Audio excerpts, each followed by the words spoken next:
Dear college, old in years and fame, and richly old in honors too, time shall not dull the shining name, whose gleam our songs will e'er renew.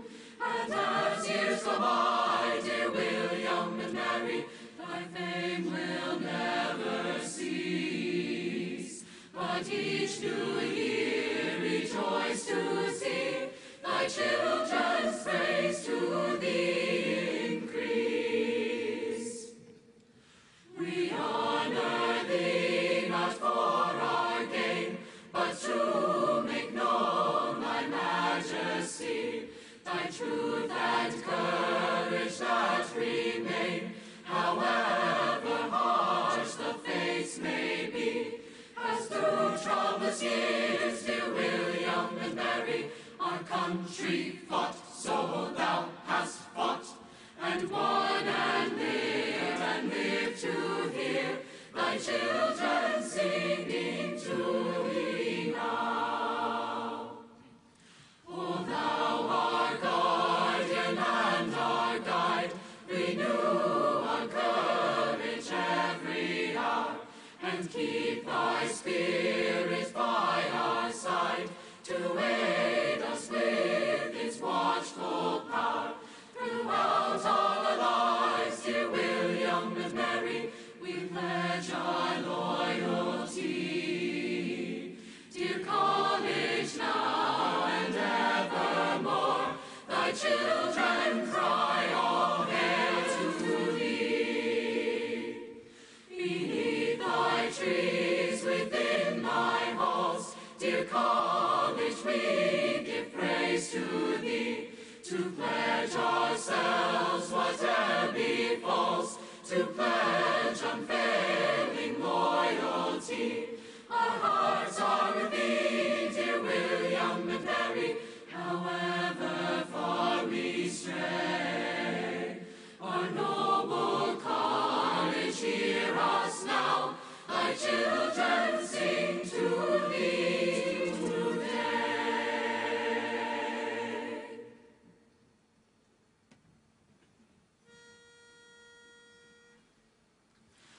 Oh, say, can you see by the dawn's early light what so proudly we hailed at the twilight's last gleaming, whose broad stripes and bright stars through the perilous fight o'er the ramparts we watched were so gallantly streaming, and the rockets' red glare, the bombs bursting in air, gave proof through the night that our flag was still there. Oh, say does that star-spangled banner yet wave o'er the land of the free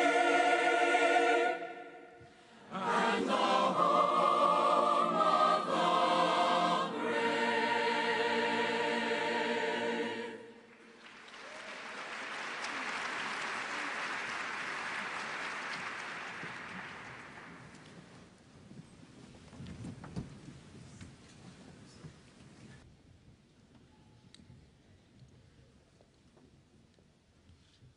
William and Mary people, friends, everyone, welcome to Charter Day 2012. We have gathered, as you know, to celebrate the college's 319th birthday. Let's kick off today's celebration by saluting 6 faculty members who commemorate the original masters who emerged from reforms at William and Mary spurred by Thomas Jefferson in 1779. When he was governor of Virginia and a member of our Board of Visitors. Thus, we have 6 Jeffersonian masters here on the stage in professorial flesh and blood, from classical studies, law, mathematics, modern languages, philosophy, and physics. Masters, please stand.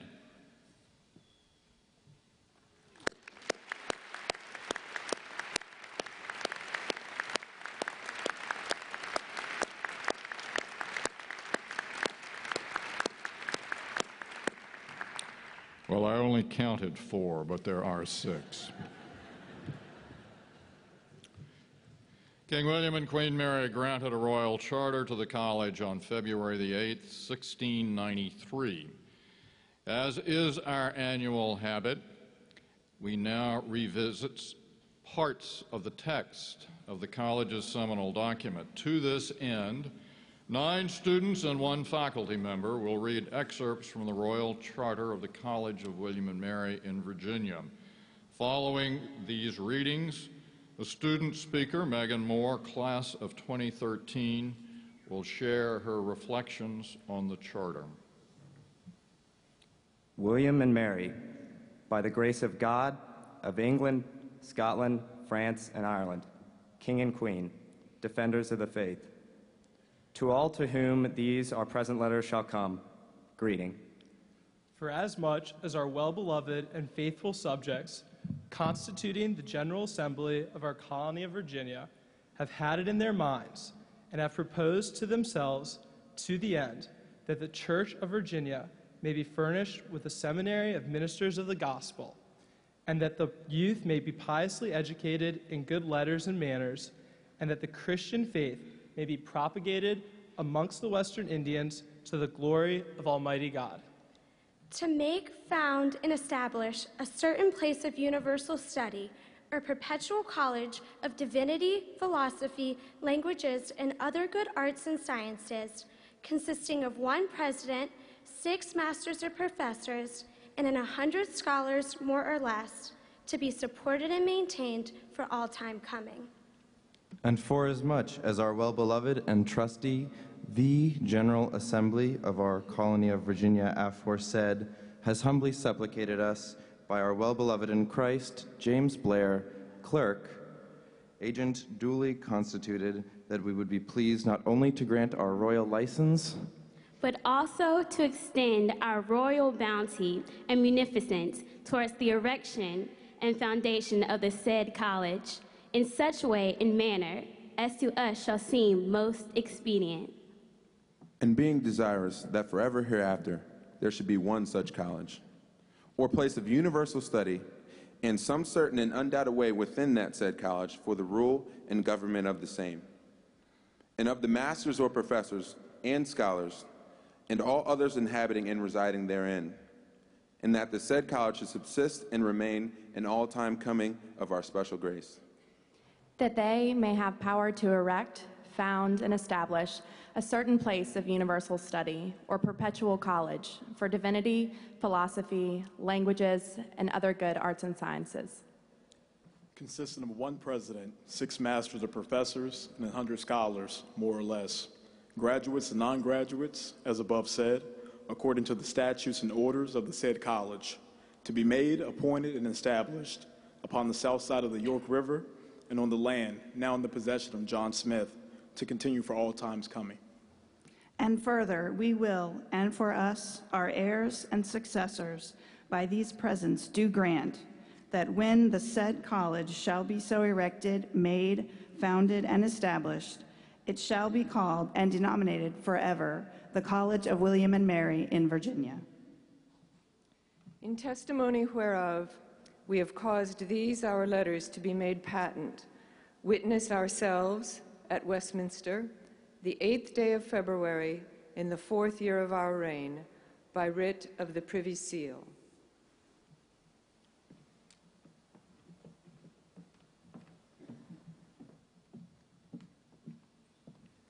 A reflection on the Charter. I was recently reading a magazine article that addressed the what if question. In this case, it was what if a certain candidate won the upcoming 2012 election. But these scenarios take a variety of forms. What if Napoleon won the Battle of Waterloo? What if the Beatles broke up in 1965 as opposed to 1970? Or what if George Bailey was never born to Bedford Falls in It's a Wonderful Life? It has become human tendency to fantasize about the possibility of certain outcomes that stray from our current situation. Books have been written, movies have been made, and these what-ifs have even been created into a genre known as the alternate historical, affectionately coined alt-hist to a legion of devoted followers. Situations as simple as changing missed encounters, to the grandiose nature of altering presidential candidates have played out before our eyes. And as I was reading, I wondered to myself, what if William and Mary never existed?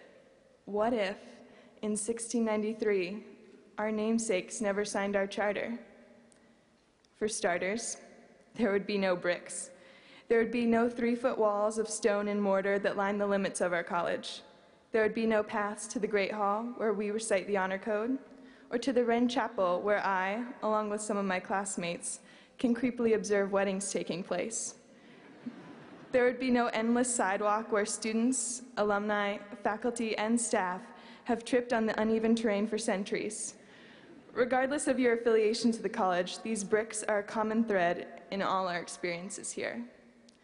A devotion to learning has characterized our years here, whether it's analyzing readings in class, logging particularly long hours studying for a test, having a discussion with a friend at the daily grind, or even attending the weekend dance party in the library entitled Club Swim.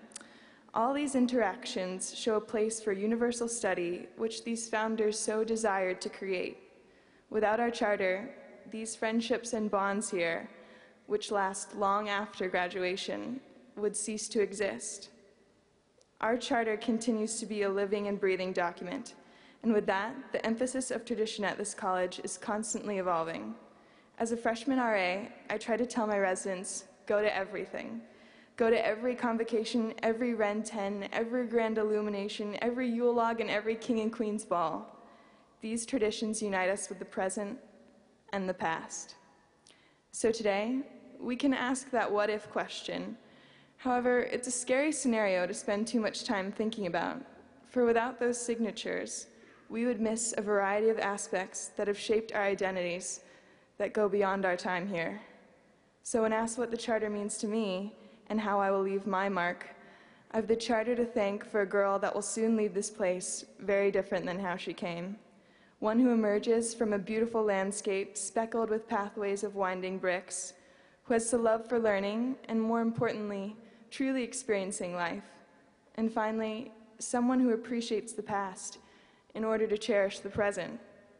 In alternate historical language, without the charter, all of this would cease to exist. Imagine that.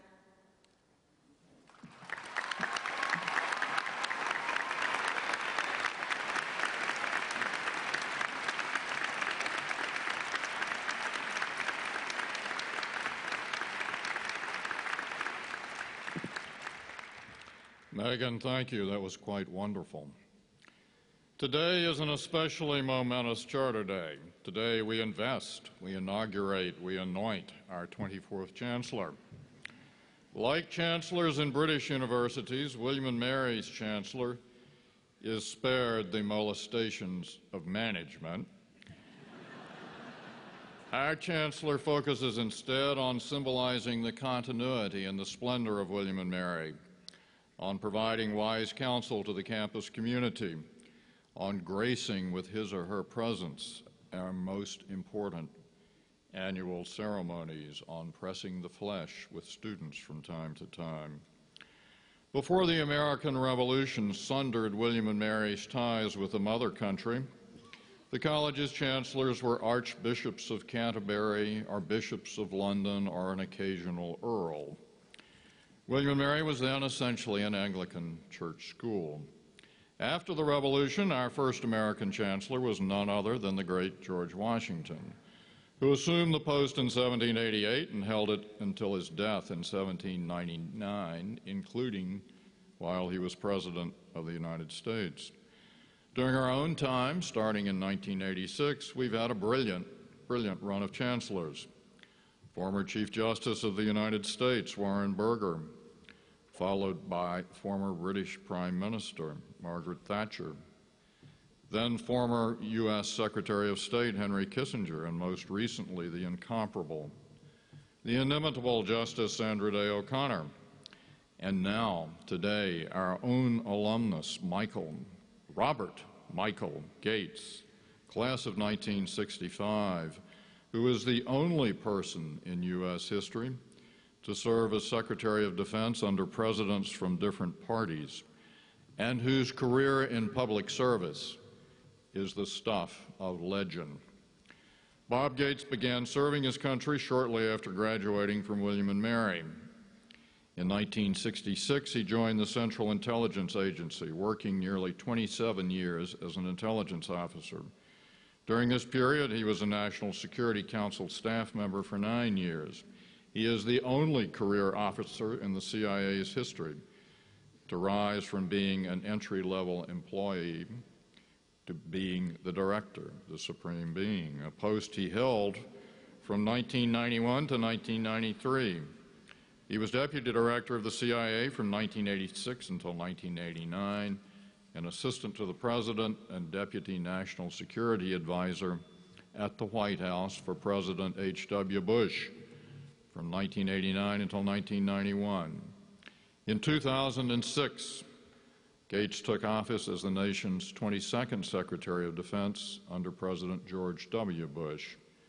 When Barack Obama took office in January 2009, Secretary Gates was asked to continue in his role, a reflection of the enormous confidence people had in his integrity, his judgment, his capacity to lead. All in all, Bob Gates has worked for 8 U.S. presidents.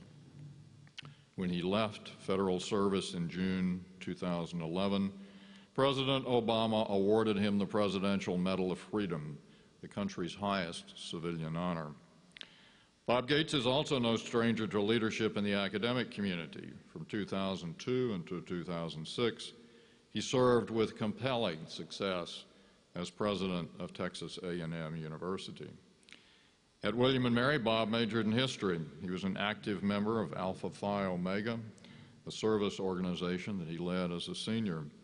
At commencement in 1965, he received the Algernon Sidney Sullivan Award, an honor recognizing splendid characteristics of heart, mind, and service to others. In 1998, he received an honorary doctorate of humane letters from William and Mary. And in 2000, he was awarded an alumni medallion. By any measure, Bob Gates' ties to William and Mary have been lifelong. Well, let's get on to the investiture of the 24th Chancellor of the College of William and Mary.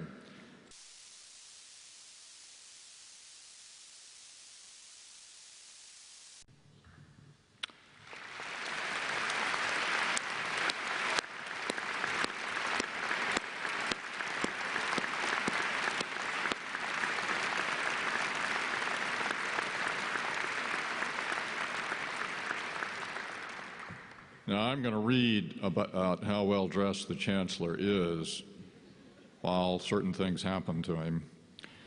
A William and Mary Chancellor is very well-dressed these days. The Chancellorship comes with serious trappings of office, a richly appointed robe, an elegant heavy chain of office, and a very special badge.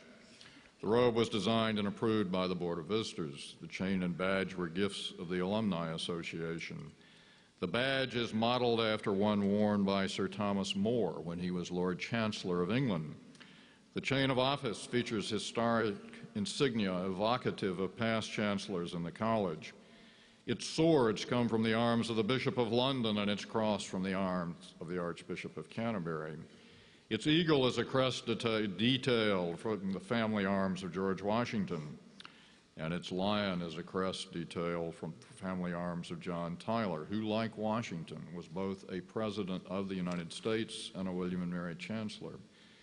Its seal of the Commonwealth of Virginia denotes William and Mary's status since 1906 as a state institution, while its arms of the London Company represent those of the colony of Virginia at the time William and Mary was chartered.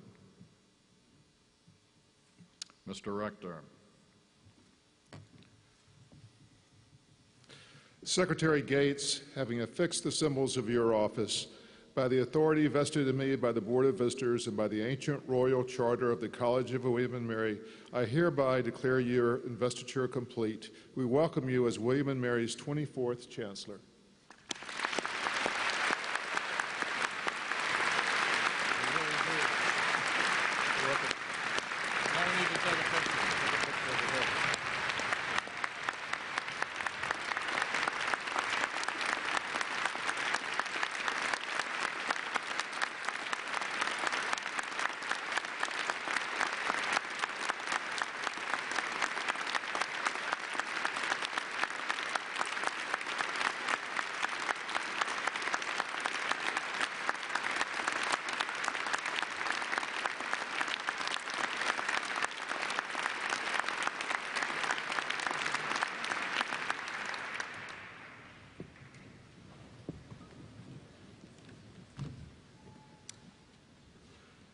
I am honored to have been selected and now installed as 24th Chancellor of the College of William and Mary, my alma mater. I'm grateful to the Board of Visitors for their confidence. I look forward to working with President Reevely, who I'm sure is relieved to have a Chancellor who lives even farther away than Justice O'Connor, thus reducing any temptation to forget one's proper role. Before this event, I had a chance to spend a little time with Professor Bill, who will be honored in a bit. The William and Mary community knows James Bill as a beloved teacher and scholar. In the foreign policy world, he is known as one of the preeminent experts on the Middle East, and Iran in particular. As I told him a little earlier, if the U.S. government had paid more attention to what he was saying and writing back in the 1970s, our country and the world might have been spared a lot of trouble then and now. I must confess that when I first started thinking about life after the Pentagon, my intention was to avoid getting tangled up in anything other than relaxing, writing some books, and giving speeches, not necessarily in that order. That was still my attitude when President Reevely first approached me on behalf of the Board of Visitors about potentially becoming the next Chancellor of the College. Then I thought about this great institution, what it's meant to me personally, and its special place in the history of our country. I then reflected on the kind of people who had held this post over the last 4 centuries, and the decision to accept the invitation to become your next Chancellor became very easy, very fast. Of course, then I had no idea about the Chancellor's regalia. A sort of unique blending of medieval academic tradition and Lady Gaga.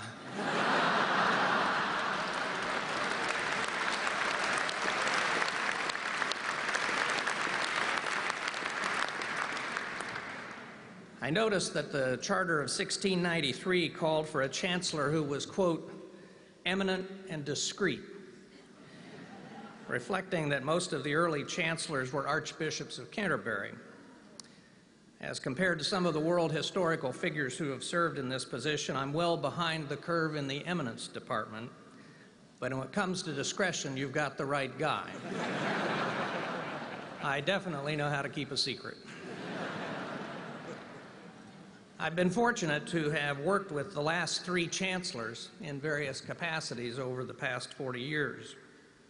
I was first detailed to Henry Kissinger's National Security Council staff as a relatively junior staff officer in 1974. Not a particularly propitious moment to be joining the Nixon White House. A little bit like joining the crew of the Titanic about an hour after it hit the iceberg. Henry cut quite an intimidating figure back then, a legend in his own time, and as he would be the first to admit, in his own mind as well. Dr. Kissinger's vast intellect and exploits when it came to world geopolitics did not spare him the occasional embarrassment, such as the time that President Nixon met with Israeli Prime Minister Golda Meir shortly after Nixon had appointed Kissinger as Secretary of State. Also in that meeting was Golda Meir's foreign minister, the very erudite Abba Eban, a graduate of Cambridge. At one point, Nixon turned to Golda Meir and said, "Just think, Madam Prime Minister, we now both have Jewish foreign ministers."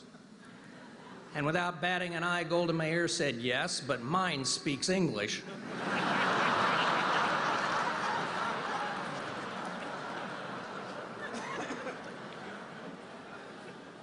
Some years later, I crossed paths on a number of occasions with another of your recent chancellors, Margaret Thatcher, such as the time President George H.W. Bush dispatched then Deputy Secretary of State Lawrence Eagleburger and I to London. Our unenviable task was to tell Prime Minister Thatcher about the pending reduction of U.S. military forces in Europe given the decline of the Soviet Union.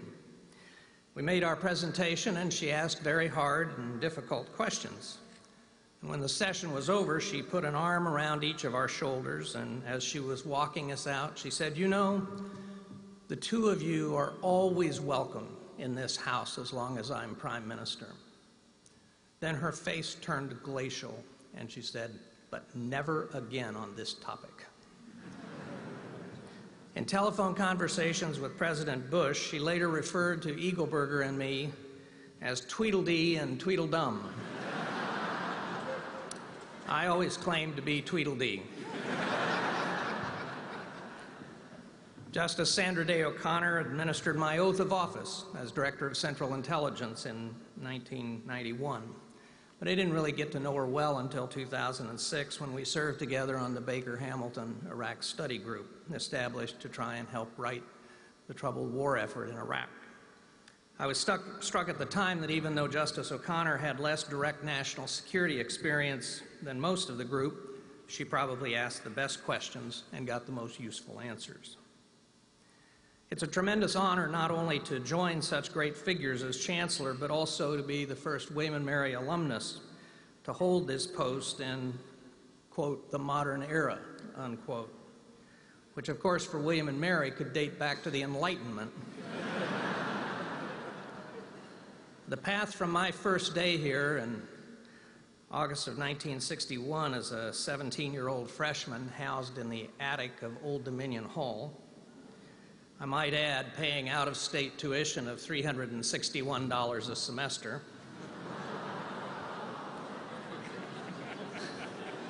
Thought you'd like that one. My path to this occasion has, shall we say, been an interesting one. I should note the presence here today, I can't see in the dark, but the presence here today of the person most singularly responsible for persuading me to come to William & Mary. In 1961, Mr. Dan Landis, class of 1963, an old friend from Kansas who beat me here by 2 years, so thanks, Dan. My beginnings here were not auspicious, such as the D in freshman calculus. My father called from Kansas, long distance, a big deal in 1961, and he said, "Tell me about the D." And I said, "Dad, the D was a gift."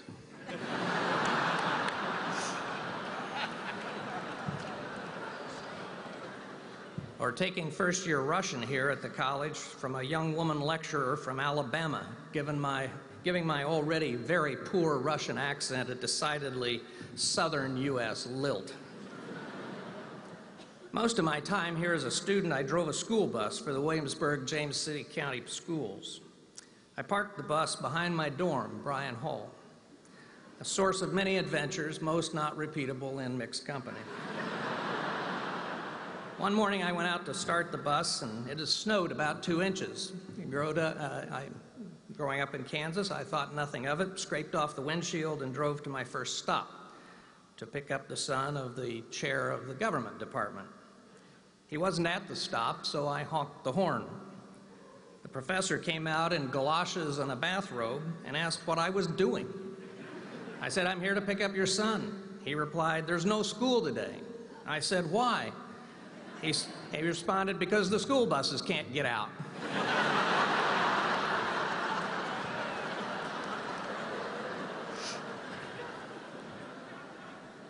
Another time I foolishly, but after all I was 19, observed to friends that I had probably seen more Williamsburg housewives in their nightgowns than any other William & Mary student.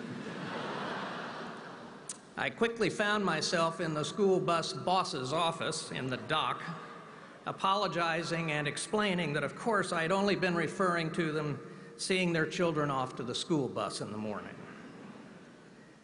I recall that during my freshman year, our nights were punctuated by loud explosions and accompanying tremors from nearby Camp Perry.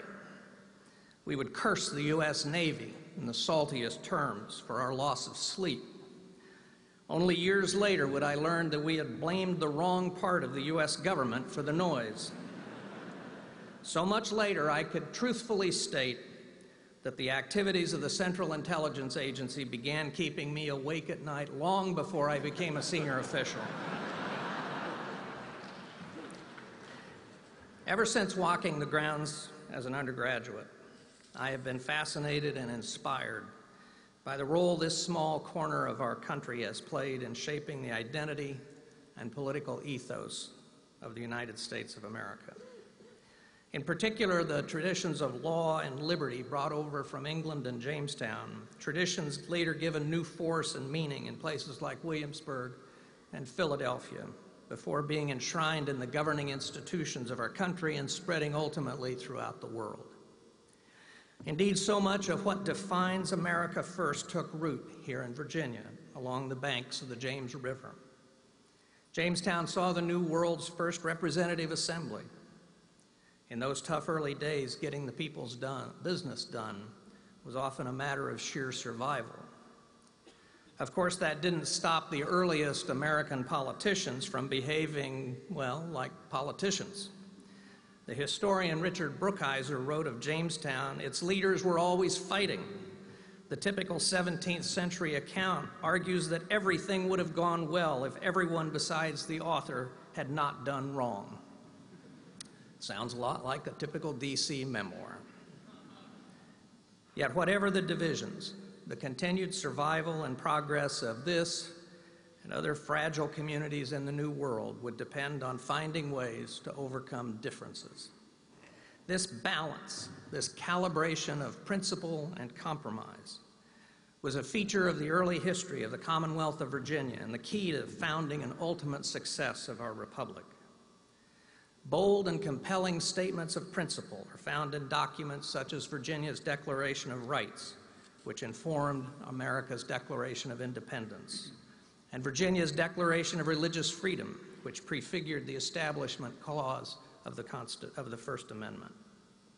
The core principles behind these declarations were turned into enduring structures of governance, largely through deliberation and compromise.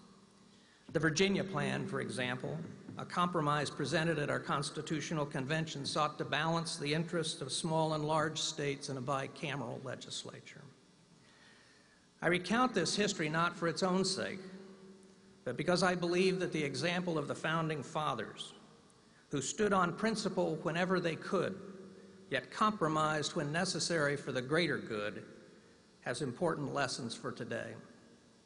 It is a lesson too many of today's politicians have failed to understand in an age of zero-sum politics and scorched earth ideological warfare.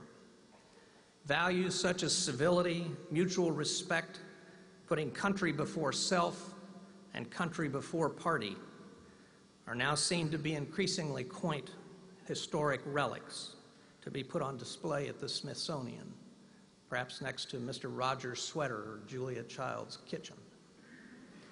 The rancor of today's politics is not new to American history. In a speech here, I once warned that, quote, public life has become too mean, too ugly, too risky, too dangerous, and too frustrating for too many.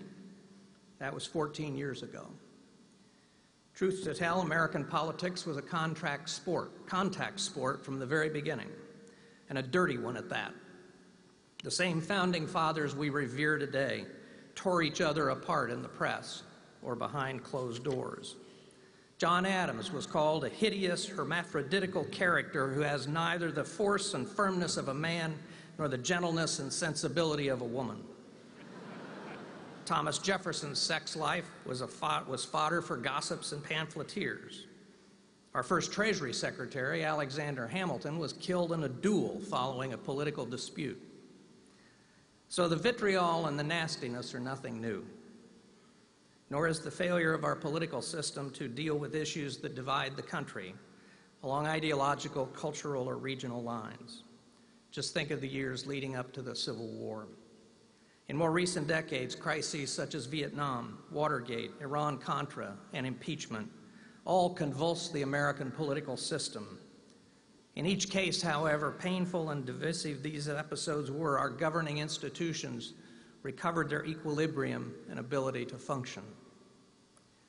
Having said all that, I do believe we are now in uncharted territory when it comes to the dysfunction of our political system. It appears that as a result of several polarizing trends in American politics and culture, we have lost the ability to execute even the basic functions of government. much less solve the most difficult and divisive problems facing the country. Modern politicians make easy targets, but these problems go much deeper than individual personalities. The predicament we are in is the result of several structural changes over several decades, and the reasons are varied.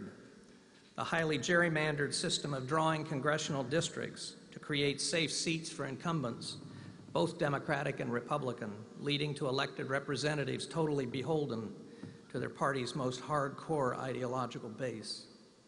Wave elections that sweep one party into power after another, each seized with ideological zeal and the rightness of their agenda, making it difficult, if not impossible, to sustain policies and programs consistently beyond one presidency or one Congress, as we did for 40 years to contain the Soviet Union during the Cold War, and as will be necessary to address our very real and very deep problems here at home. The decline of congressional power brokers, particularly the committee chairs, who might have been tough partisans, but were also people who could make deals and enforce those agreements on their caucuses. And a 24/7 digital media environment that provides a forum and wide dissemination for the most extreme and vitriolic views, leading, I believe, to a coarsening and dumbing down of our political dialogue. As a result of these and other polarizing factors, the moderate center, the foundation of our political system, is not holding. Moderation is now equated with lacking principles, compromise with selling out. Yet our entire system of government, it depends on compromise. As I mentioned earlier, the Constitution itself is a bundle of compromises. Critical ideas and progress in our history have often come from thinkers and ideologues of the left and the right, but the laws and the policies that ultimately implemented the best of those ideas have come from the vital political center. So just at a time when this country needs more bipartisan strategies and politics to deal with our most serious long-term problems, most of the trends are pointing in the opposite direction. I have worked for 8 presidents and known many politicians in both parties over nearly 5 decades. And I never met one who had a monopoly on revealed truth. At a time when our country faces deep obstacles at home and abroad, we have too many leaders whose outsized egos are coupled with undersized backbones, who think they alone have the right answers, who demonize those who think differently, and who refuse to listen and take other points of view into account. The good news for America is that even though we have a lot of work to do and enormous obstacles ahead of us, we also have the power and the means to overcome them, just as this country has overcome worse episodes in the past. It will take a willingness to make tough decisions, the clear-eyed realism to see the world as it is rather than as we would like it to be, the willingness to listen and to learn from one another, an ability to see and understand other points of view, and the wisdom to calibrate principle and compromise for the greater good of our country. These qualities comprise the history and the essence of the William and Mary experience, in and out of the classroom.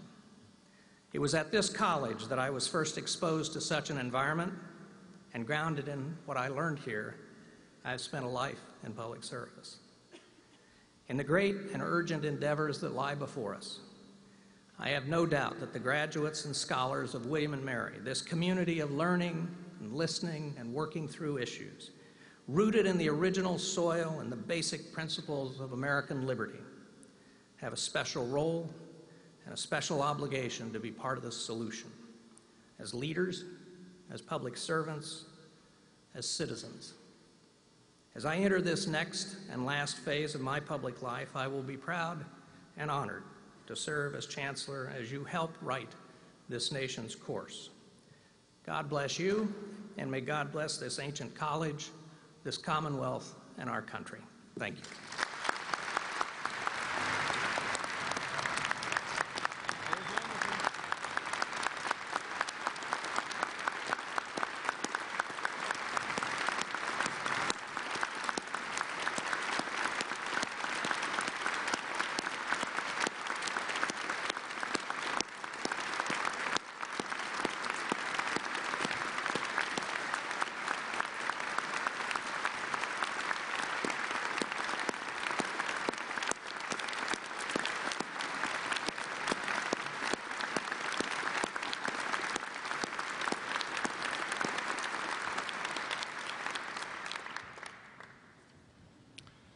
Mr. Chancellor, it is truly wonderful to have you in William and Mary's midst again. Those were extraordinarily powerful remarks and funny remarks at the beginning. Splendid job.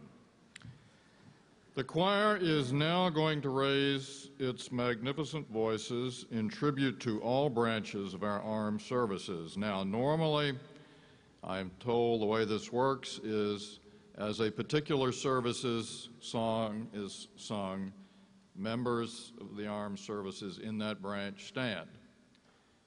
But let's change the rules a bit.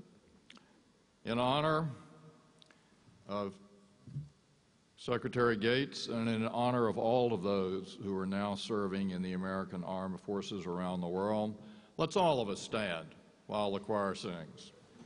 All right, choir, hit it.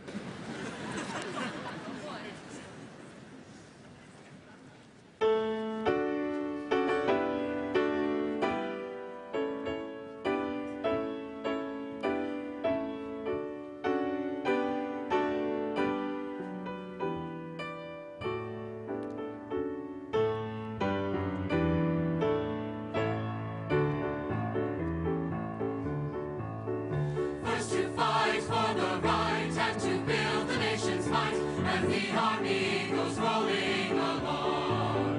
Proud of all we have done, fighting till the battle's won, and the army goes rolling along. Then it's high, high, hey, the army's on its way. Count off the cadence loud and strong. 2, 3, 4, hot, 2, 3, 4. Wherever we go, you will always know that the army goes rolling along.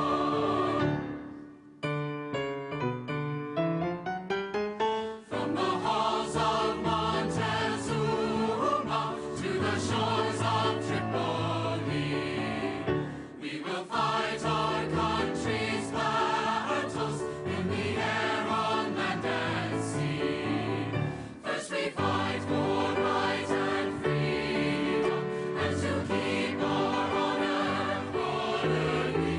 We are proud to claim the title of United States Marines.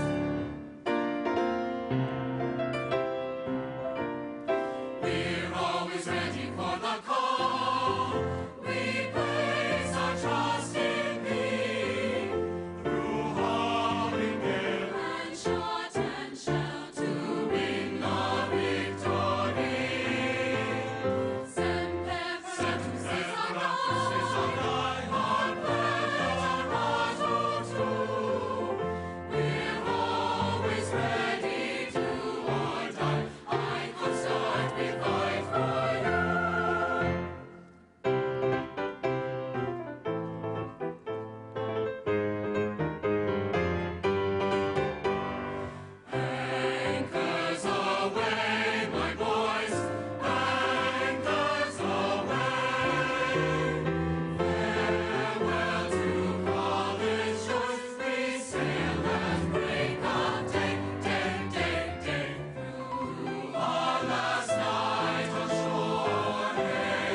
Wow, choir. That was great. You all are wonderful. All right. Since 1756, when Benjamin Franklin was awarded an honorary Master of Arts, the College of William and Mary has recognized lives of powerful accomplishment through the conferral of honorary degrees. We add one eminently worthy person to our honorary degree pantheon today. I now ask the Rector and the Chancellor to award the honorary degree.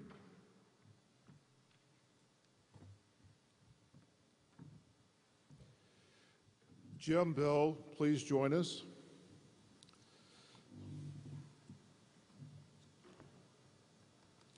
James A. Bill, renowned professor and scholar, yours is a life spent engaging the intricacies of cultures and building bridges among them.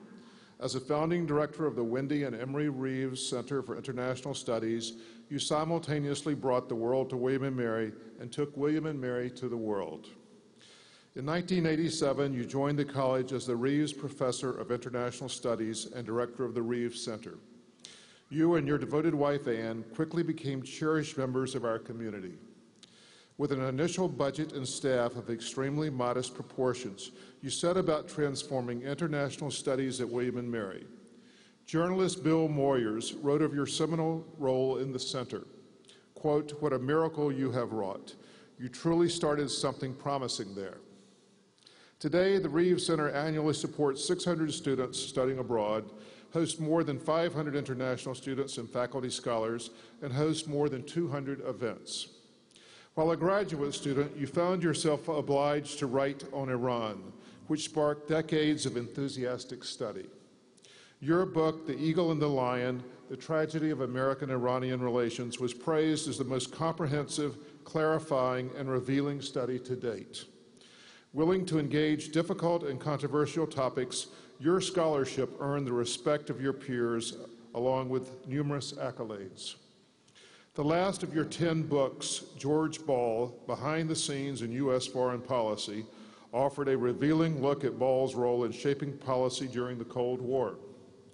Time, Newsweek, The Wall Street Journal, and many others sought your expertise for reports on the Middle East, as did CBS News and the McNeil-Lehrer NewsHour. In December 1990, the U.S. House of Representatives Committee on Armed Services asked you to testify on the eve of the Persian Gulf War. Beyond your powerful administrative leadership and exceptional scholarship, you excelled in the classroom. William and Mary's offerings in Middle East politics began with you. Your courses were scheduled at early hours, but students still flocked to them.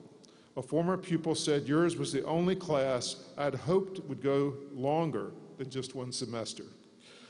Another added, "Dr. Bill is by far the best teacher I ever had."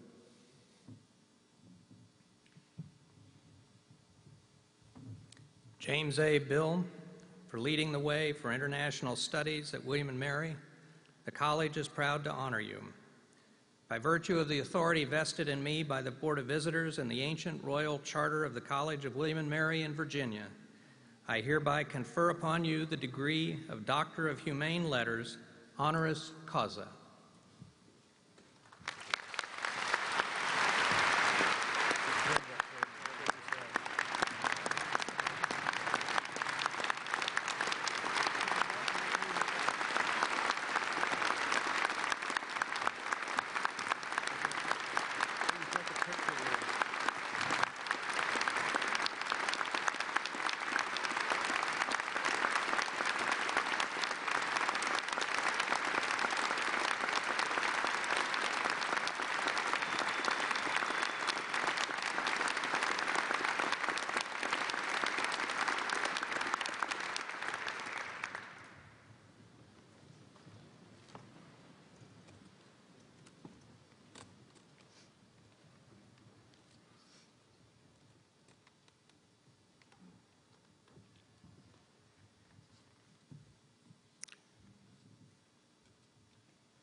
Jim Bill is truly one of the princes of the College of William and Mary. Each year at Charter Day, we recognize 2 members of our faculty and 1 student who, in the judgment of their colleagues, have vision and wisdom in the Jeffersonian tradition. We also recognize a student who, in the spirit of James Monroe, has a powerful commitment to good citizenship and service.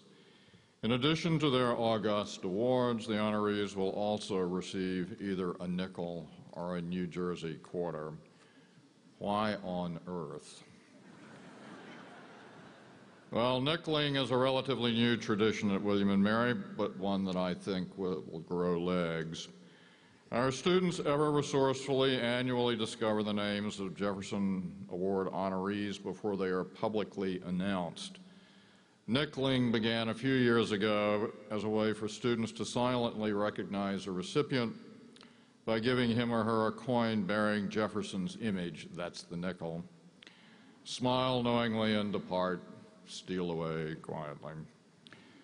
The New Jersey State Quarter has on one side an image of the painting Washington crossing the Delaware during the Revolutionary War.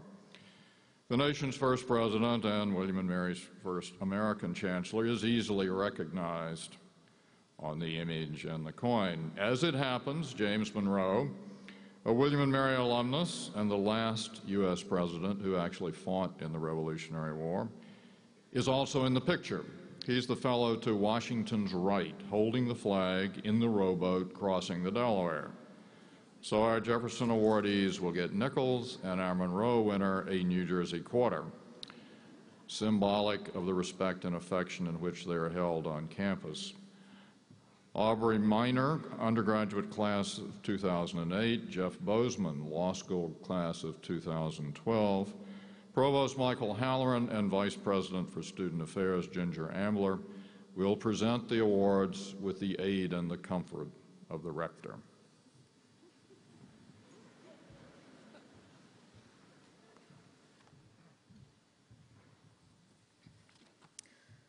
My name is Aubrey Minor, class of 2008. During my undergraduate studies at William & Mary, I had the good fortune to find myself under the tutelage of Anne Reed, a woman I hold in the highest regard. I am so very honored to introduce her today as the recipient of the Thomas Jefferson Award.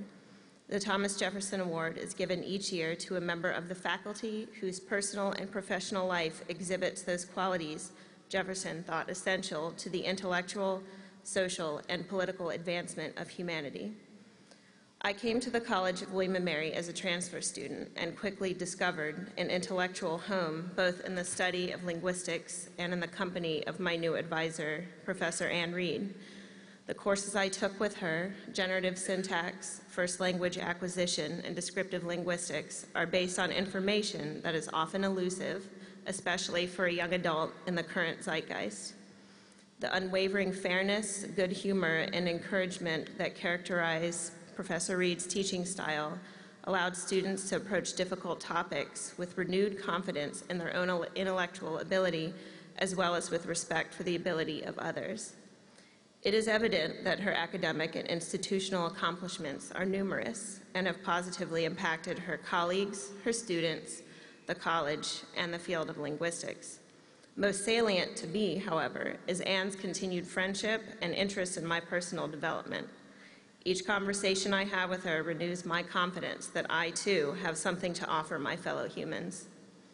Having known you, Anne, first as a professor, second as a friend, and always as a mentor, I can attest that you advocate for humanity with remarkable benevolence, unfailing diplomacy, and inspiring intellect. You are most special, however, in that you exhibit these qualities without any expectation or desire for recognition. It is this humility that makes you so deserving of acknowledgement for this service to humanity. I am pleased to introduce the recipient of the 2012 Thomas Jefferson Award, Associate Professor of English, Anne M. Reed.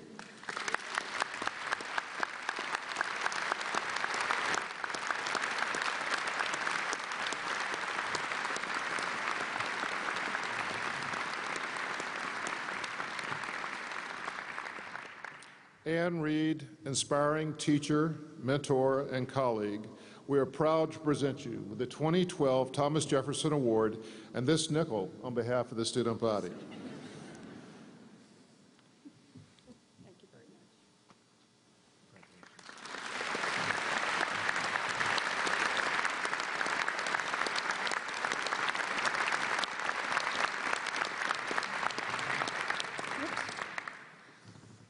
I greatly appreciate the support of my colleagues represented in the Jefferson Award. We share the experience of work with students and each other to strengthen and make more inclusive the environment for learning and teaching at the college. And we believe that while time-consuming and sometimes exhausting, that work is valuable and rewarding. But of course, despite our recognition of this value, none of us on the faculty, as far as I know, came to William & Mary from a desire to serve on committees or in administrative positions. As young scholars, we came here because we wanted to pursue some object of study. In my case, the study of human language. Like many students in our introductory classes, I had been surprised and then captured by the realization that all everyday spoken language has levels of complexity, structure, and richness seldom consciously noted. I'm particularly interested in the interaction between syntax, the order and structure of words in speech, and information structure, the interplay of old and new elements in conversation. One simple instance of this interaction occurs in a sentence ascribed to Marilyn Monroe, but very appropriate for this occasion. We are all of us stars, and we all deserve to twinkle. Pretty comprehensible, but upon study, a little bit strange, in that the phrase all of us is not actually in its expected place at the beginning of the sentence. Along with a surprising number of others, I've spent time investigating words like all in these unexpected positions. It turns out that such patterns occur in a number of human languages with consistent effects on interpretation. These conclusions, some of us have argued, increase our understanding of how both humans and eventually computers create and interpret language. My colleagues on the linguistic faculty work on a variety of other topics, including Native American languages, the history of our ideas about meaning, the effect of attitudes towards various American dialects in the schools, the perception of words by adults and by children learning language. My colleagues across the campus devote their teaching and research time to quite different studies in the arts, humanities, social, physical, and natural sciences. But one of the best things about being in an academic community is that we all share the experience, the hard work, and the occasional frustration of thinking hard about our particular field. And even when we don't quite comprehend each other's work, not everybody gets excited by sentences like the one I just said, we share a belief that pursuing such questions is important, useful, and rewarding. On the William & Mary campus, we are lucky to share this belief with an ever-changing but always stimulating group of sharp, energetic, and generally enthusiastic students. Our linguistic students, like others on campus, are not passive recipients of knowledge. They engage from their very first classes in analyzing their own language and others, and later our students spend a semester working with another William & Mary student who speaks a language they have never heard. In recent semesters, we've worked on Nepali, Tagalog, Hungarian, and other languages. And in that class, they investigate properties of that language based on the bits that they've learned about human language in previous courses. When these students leave here, some of them go on to graduate work in linguistics, but others pursue study and work in communication disorders, the teaching of English here and overseas, the law, government agencies, the Peace Corps, and many other paths. We've even had clowns at the circus. In our recent study of alums, virtually everyone who replied to us, and many replied to us, reported back that the time they spent trying to figure out how human language works has enriched their lives at work and elsewhere. Like them, I have never stopped being fascinated by the study of human language, and I am very lucky to have been paid to pursue it. Whatever service I have done to maintain this possibility for myself and others was happily given. Thank you very much.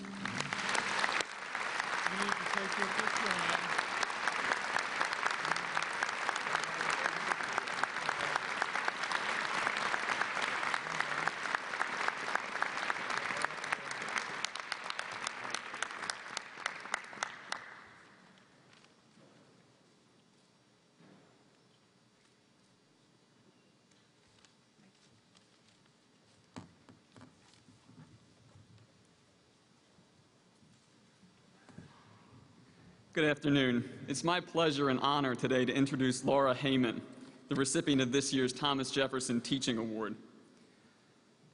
The Thomas Jefferson Teaching Award recognizes younger members of the faculty who, through their inspiration and example,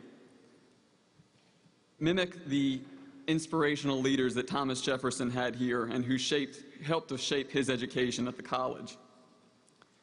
It was established as a tribute to teachers who, through encouragement and example, helped to shape Jefferson. As I mentioned, it honors younger members of the faculty, and I do need to pause on the word younger to make up for a faux pas last semester when my classmates and I accidentally called Professor Heyman old. As you'll hear, she likes to integrate popular culture references into her lectures. She's an intellectual property scholar, and I was studying copyright with her. We were discussing some kind of fair use issue, and she was rattling off names of Madonna singles. And she was met with blank stares from the students. And eventually you could just see her face fall as she realized that a lot of us in the classroom were toddlers when Madonna was putting out these singles. And so one bright young student in the class decided he was going to step in and try to save her and show her that we could in fact relate to Madonna. So he said, oh, I know those songs. My mom used to love Madonna records. But don't worry, you know, she's old. I mean, she's in her 40s. So. Now, as you read, Professor Heyman is the first law professor to receive this award. And I think it's fitting to mention today that the namesake of the law school, George Wythe, was Thomas Jefferson's own law professor here at the college. Generations of law professors, from George Wythe to Laura Heyman, have terrified their students with the Socratic method. It's this particularly horrible method of interactive public speaking, and most of the times it just scares students into stunned silence. So when they asked me to, as it were, brief the case of Laura Heyman today, my first instinct was to break out in a cold sweat. Fortunately, though, one develops thick skin over the course of 3 years, and in fact, the case today is quite easy to discuss Laura Heyman.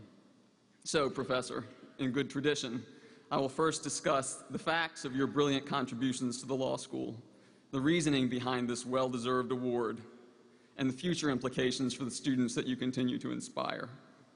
The facts, fortunately, are uncontroverted. You are brilliant. You have been a publisher, a law clerk to Judge Wald, an in-house counsel, a litigator, and a well-published scholar in the field of intellectual property. As evidence of this, you have secured publication in some of the nation's preeminent legal journals, and you've already received teaching awards for your contributions to the law school. Now we move to the reasoning behind this case, and we start, as we must, with your skill as a teacher.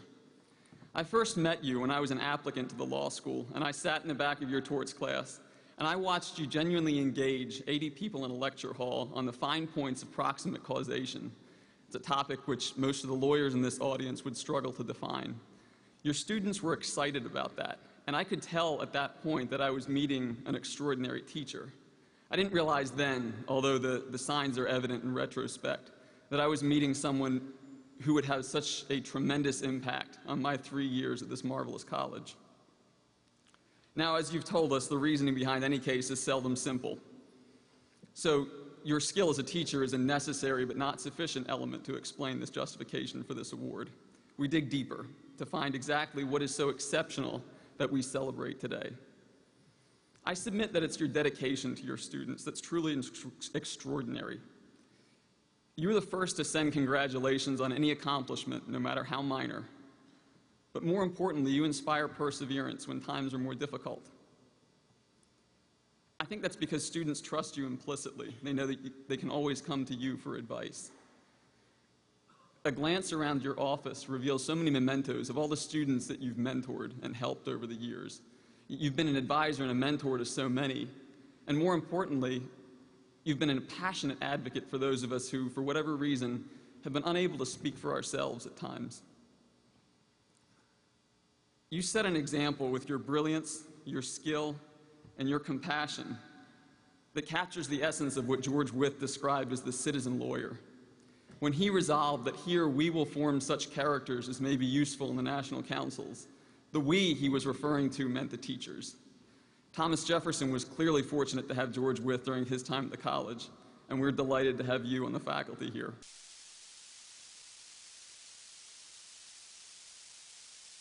Human rights and to equal justice under the law are values to which I aspire professionally and for which I remain personally so grateful. Ladies and gentlemen, please join me in welcoming and congratulating the class of 2014 Professor of Law, Laura Heyman.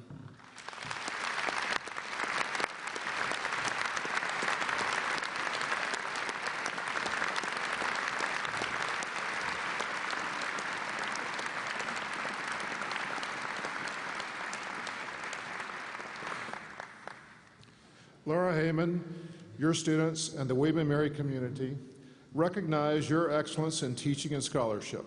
We are pleased to honor you today with the 2012 Thomas Jefferson Teaching Award and this nickel on behalf of the student body.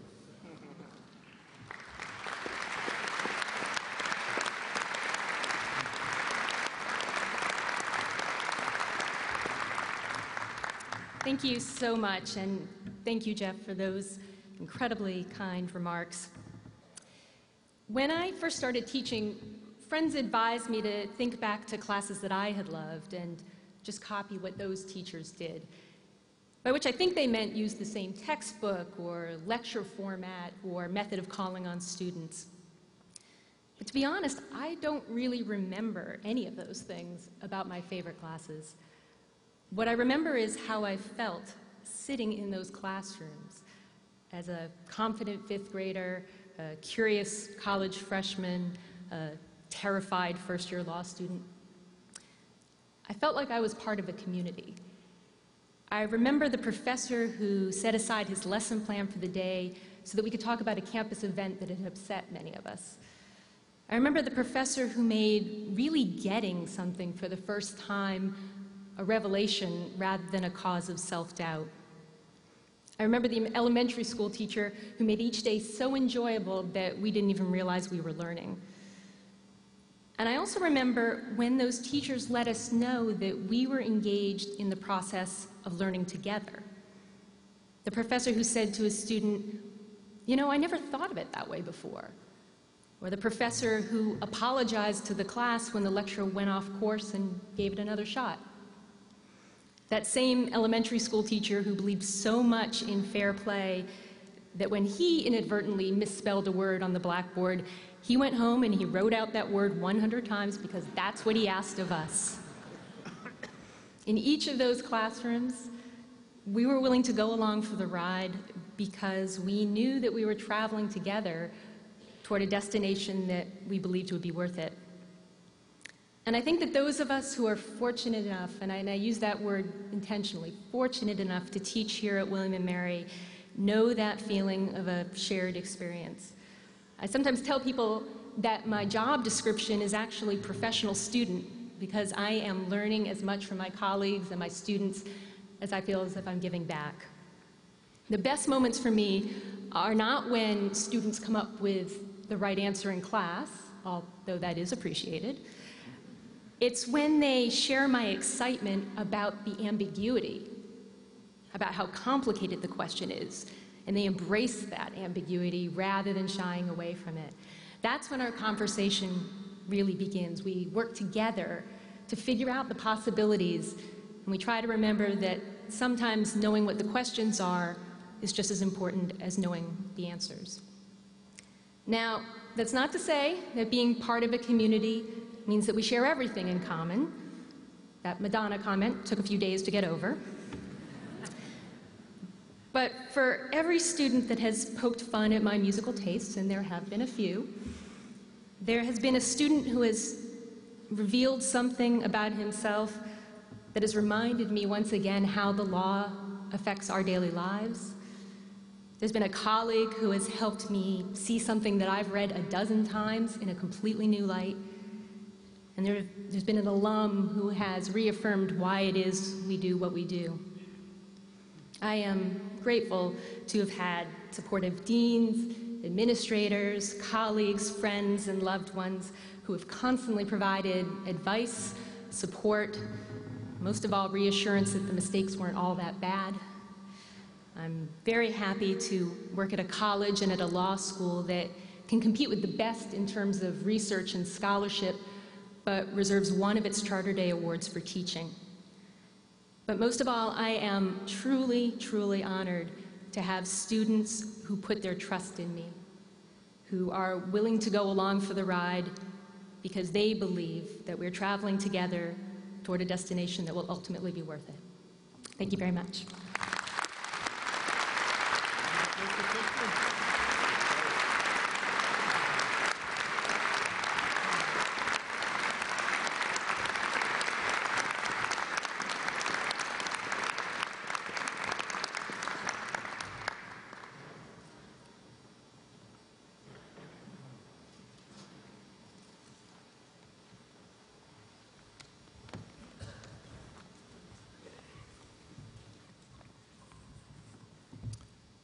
The Thomas Jefferson Prize in Natural Philosophy is awarded annually to the William & Mary student who has demonstrated superior academic performance and remarkable potential for future achievement, and whose work embraces the 18th century idea of natural philosophy. This year's winner of the Jefferson Prize fully embodies these ideals. Ari Sukerman, class of 2012, you are described by faculty members in two departments, physics and mathematics, as one of the most talented students they have had the privilege to teach. In the summer of 2010, you conducted research on graph theory and constructed a proof. When other mathematician professors saw it, they could not believe that an undergraduate with only one coursework in mathematical proofs had written it. That work went on to receive an award for best poster at a national conference. The first results of your research in collaboration with Professor Carone and a physics graduate student on the nature of the universe's mysterious and elusive dark matter have already been published in a leading physics journal. Professor Carone found that you were able to obtain results as quickly and accurately as an advanced PhD student, and expects that your ongoing work will lead to future publications. In your spare time, which apparently you have, you formed a team that entered the 2010 University Physics competition, tasked with analyzing a trajectory for a hypothetical interplanetary voyage to Neptune. That all saw. Your team won the national gold medal, surpassing 30 teams from around the country. Your ambitions, while not yet interplanetary, have led you to apply to the top physics programs in the country, and any one of them will be fortunate to land you. Ari, your professors continue to be inspired by you as they know that you embody fully the excellence recognized by the Thomas Jefferson Prize in Natural Philosophy. I am pleased to introduce to all of you the 2012 recipient of the Thomas Jefferson Prize in Natural Philosophy, Ari Zuckerman. Ari.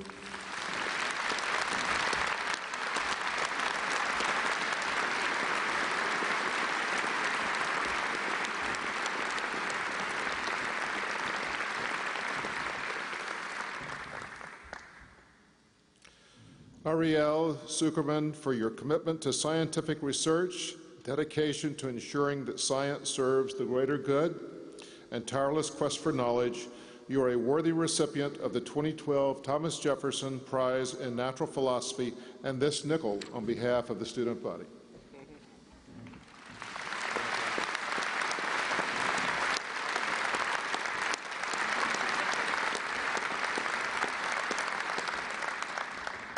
Good afternoon, William and Mary. I am truly delighted and flattered to be here and to have won this award. I was not expecting this prize at all. 2 months ago, I was hardly aware that this prize existed, so I'm deeply touched that somebody was thinking about me. And that leads me to what I really want to talk about, which is people. I think people are really wonderful. I'm continually amazed at how kind and helpful people can be. I think that any success which I've had is due almost entirely to the efforts of others. And this fills me with a great sense of gratitude. So if you don't mind, I'd like to say a few thank yous. I'd like to thank the college, all the employees and all the students for making the past years so wonderful and being so good to me. I would especially like to acknowledge Chris Carone and Josh Ehrlich of the physics department and Gexen Yu of the math department for being tremendously helpful to me. I would also like to thank the special people in my life who bring me such joy. You know who you are. And lastly, I'd like to thank my loving parents, who are the real recipients of this award. And with that, I would just like to say happy birthday to my beloved college, and thank you.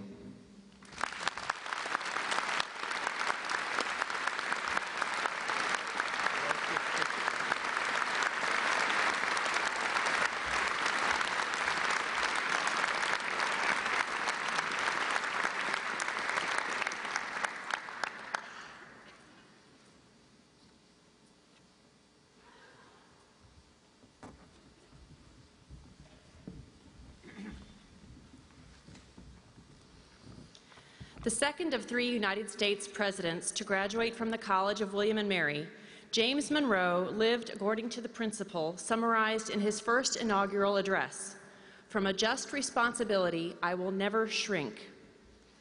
6 years ago, through the generosity of the Owens Foundation, the college initiated a student award to recognize President Monroe's lifelong commitment to service. The Monroe Prize recognizes the William & Mary student who best uses these qualities to lead others for the greater good. The undergraduate career of Molly Bowman, class of 2012, is the story of a woman deeply devoted to social justice and civic leadership. Although the breadth of her engagement is impressive, it is the depth of her commitment to a smaller number of involvements that is arguably most notable. She has served as an active member of the Student Assembly, most recently as Vice President, and she has devoted an even greater part of her energies to leading the Campus Kitchen Project, an organization that recovers excess food and uses it to prepare nutritious meals for low-income residents in our community. Molly has become a leading voice on campus in the cause of hunger awareness, combining activism with academic analysis in an effort to educate and to motivate others.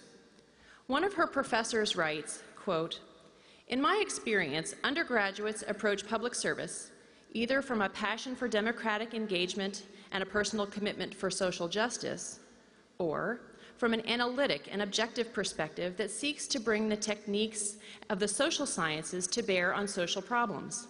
Molly is nearly unique in her balanced dedication to both of these approaches," end quote.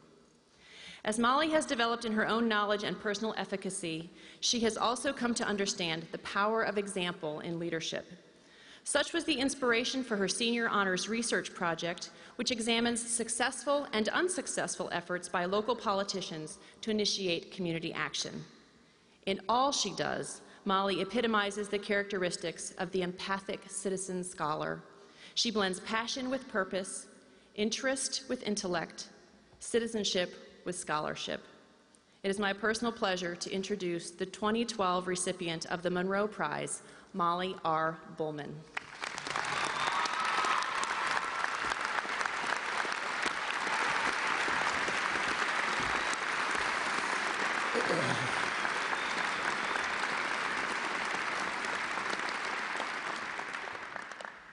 Molly Bullman, the William & Mary community is proud to honor you with the 2012 James Monroe Prize in Civic Leadership and this New Jersey quarter on behalf of the student body.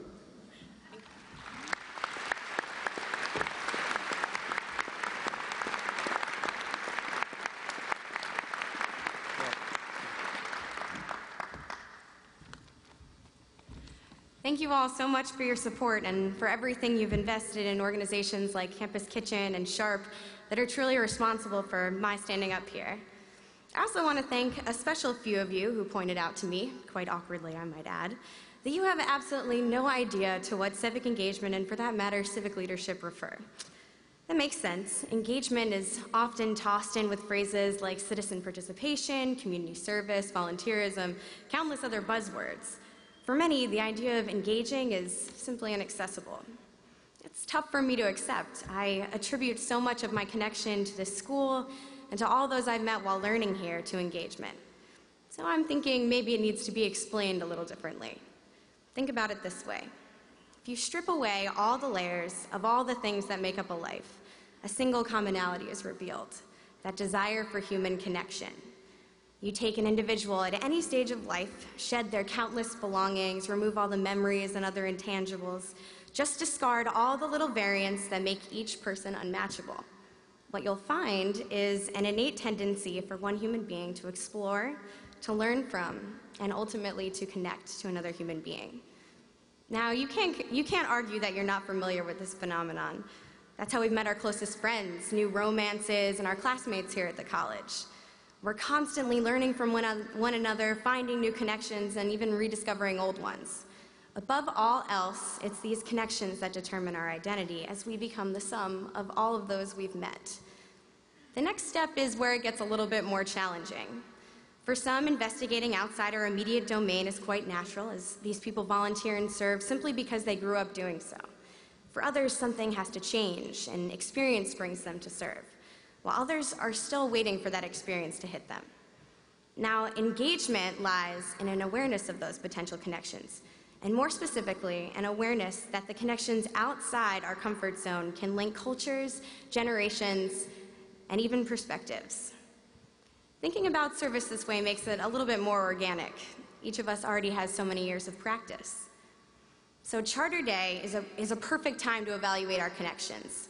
I know that I stand here before you because each and every one of mine, my exceptionally supportive and compassionate parents and family, mentors like Joel Schwartz and Drew Stelgis, and my other families at Campus Kitchen, SHARP, the Rec Center, and Kappa Alpha Theta. The lectures, the laughters, the informal conversations fuel my engagement. And for me, it's this self-sustaining circle. So as the seasons change and William & Mary ages another year, I urge you to look to the future and see what connections and relationships you might want to explore. The best part is, you already know exactly what you're doing. It's something you've done since you were born and something you'll do long after William & Mary turns 319. Thank you so much.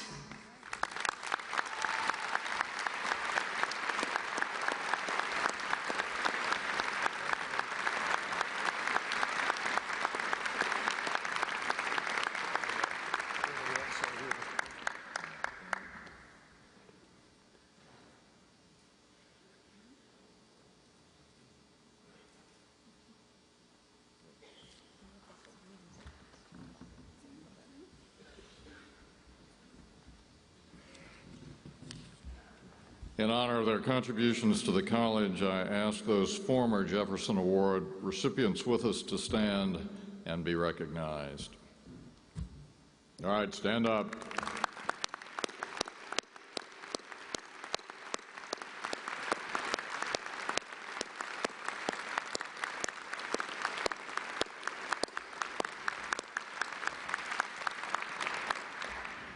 William & Mary has almost 87,500 living alumni spread across all 50 states, the District of Columbia, 104 countries, and 6 continents. Nobody has as yet been unearthed in Antarctica.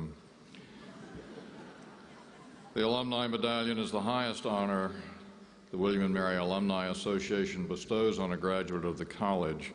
Honorees are chosen for extraordinarily distinguished service to the college and beyond. Let me name those who will receive alumni medallions tomorrow morning and ask them to stand and bask in our applause. Joseph S. Agee, class of 1952, Masters of Ed, 1956.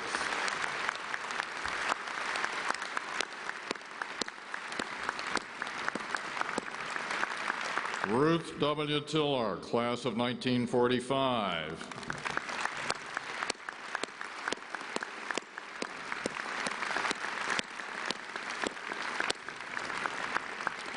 And Henry C. Wolfe, class of 1964, and J.D. 1966.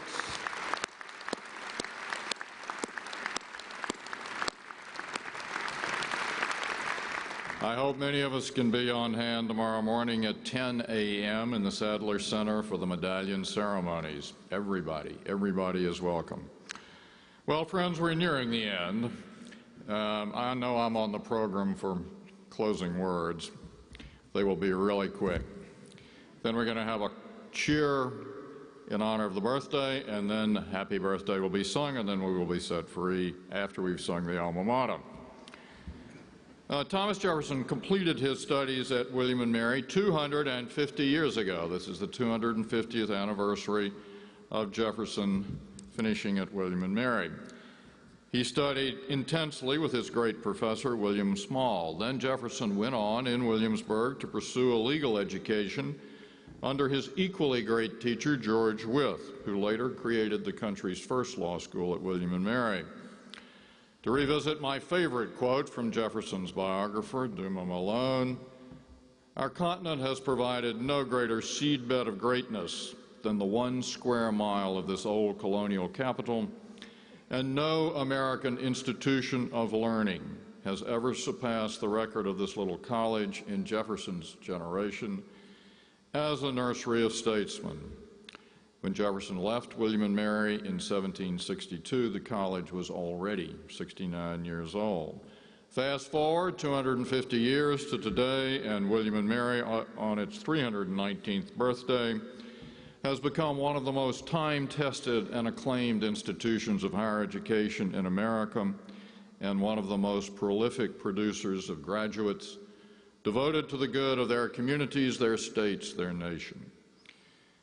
William & Mary's deep roots in American history, coupled with its striking contemporary accomplishments and its powerful forward momentum, together make a dynamite combination. That's to say, when you mate being one of the first colleges in North America and having been present at the creation of our country and having taken a seminal role in its formation, when you mate all that with the dynamism of vibrant success in our time, you get an institution of enormous power and promise. William & Mary really is quite something. It is iconic. All right, time for a cheer. This is the way it'll work. First, a little inspirational word. An otherwise staid pastor 2 centuries ago suggested, in things pertaining to enthusiasm, no man is sane who does not know how to be insane on proper occasions. This is a proper occasion, briefly, to bounce off the wall. I'm going to propose a cheer for William and Mary on its 319th birthday, then we should all respond loudly, 319, 319, 319. Now let's just practice. Let's hear 319. 319. You guys are good. Friends, William and Mary family, let's join in a resounding cheer to celebrate the 319th birthday of the iconic College of William and Mary in Virginia. 319, 319, 319. On to happy birthday.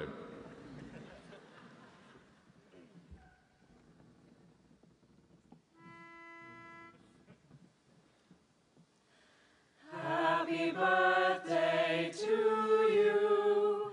Happy birthday to you. No, guys, hold on. Don't you think our beloved College of William and Mary deserves something just a little bit more special for its birthday? Yeah. Let's try that then. All right. Okay. 1, 2. Happy birthday to you. Happy birthday to you. Happy birthday, William and Mary. William and Mary. William and Mary. Happy birthday to William and Mary. You are old. Listen to our happy birthday. Hear the thunder of our chorus. Happy birthday, hail. Listen to our voices singing. Hark with thine old ears. Let your spirit keep on shining. Yet another year. William and Mary, you are old. Listen to our happy birthday. Hear the thunder of our chorus. Happy birthday, hail. Do-do-do-do-do. Today is your birthday. Do-do-do-do-do. William and Mary. Do-do-do-do-do. Today is your birthday. Do-do-do-do-do. We're gonna have a good time. Do-do-do-do-do. Glad it's your birthday. Happy birthday to you. Happy birthday to you. Happy birthday to you. Happy birthday, William and Mary, loved of old. Happy birthday to you.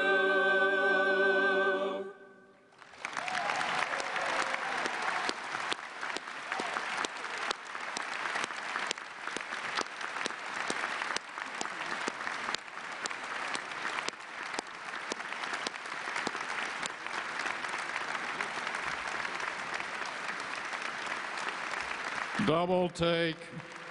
William and Mary has never had such a rendition of Happy Birthday, and I can report William and Mary liked it.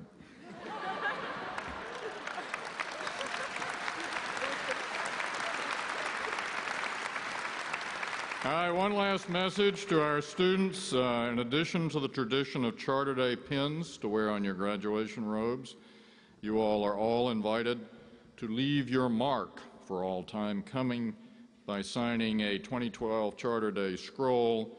Scrolls will be placed in university archives. Pins and scrolls can be found near the ticket window on the Commons side of the hall as you leave.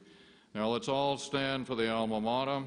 And during the recessional, audience, if you would stay where you are until the official party has made its escape, that would be good. And a very happy Charter Day to us all. Hark the students' voices swelling, strong and true and clear. Alma maters love their telling, ringing far and near. William and Mary, loved of old, hark upon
each new year rejoice to see thy children's praise to thee increase. We honor thee not for our gain, but to make known thy majesty, thy truth and courage that remain, however harsh the fates may be. As through troublous years, dear William and Mary, our country fought, so thou hast fought, and won and lived to hear thy children singing to thee now. O thou our guardian and our guide, renew our courage every hour, and keep thy spirit by our side, to aid us with its watchful power. Throughout all our lives, dear William and Mary, we pledge our loyalty. Dear college now and evermore, thy children's eye all hail to thee. Beneath thy trees, within thy halls, dear college, we give praise to thee, to pledge ourselves whate'er befalls, to pledge unfailing loyalty. Our hearts are with thee,